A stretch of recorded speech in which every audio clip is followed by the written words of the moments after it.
at NAB Show New York 2016. It's a growing show with thousands of attendees and hundreds of exhibitors right here in the Big Apple. I'm here with Dominic Jackson from Telestream. Dominic, can you tell me what Telestream does?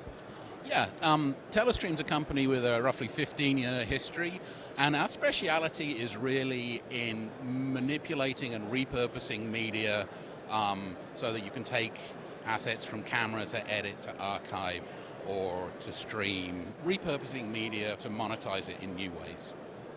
Are there any particular products that you have here at the show that are taking center stage? Absolutely. There's a couple of products I'd like to mention.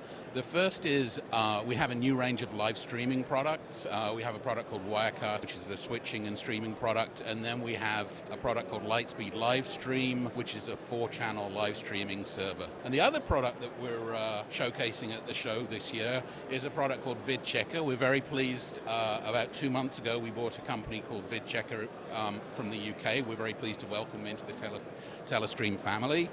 And they have the Vidchecker QC tool, which is a really great complement to the existing Telestream product range.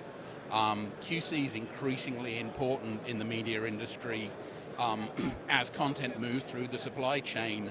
If you have a mistake or a problem with that content, the further through the chain it gets, the more expensive that becomes to fix. And so it's very important to use QC early and often as the media gets through the supply chain to catch problems as they arise so that you can fix them. So what particular companies do you think would really get use out of this? What types of companies or organizations? A very wide range of companies and organizations will use tools such as the Vidchecker tool. If I'm preparing content for an endpoint such as Netflix or iTunes, I really want to make sure that what I'm submitting to them is correct because the cost of a resubmission is very expensive. If I'm receiving content from third parties, I really want to check that as it comes through the door. One of the interesting things that's happening in North America this year is the adoption of the Neighbor DPP spec, which is a unified spec for submission of content to broadcasters. Now, I imagine most broadcasters are going to start routinely checking content as it comes in the door, and so anybody who's sending those people content probably wants to check it ahead of time so that they know that they're not going to get their content rejected. So it's very cost effective to make sure that no mistakes are made. Absolutely. Catch it early. It's a lot cheaper than finding out at the end that you've got a problem. And of course, for many of these things, there are legal implications. If your captioning is incorrect, that is actually an offense.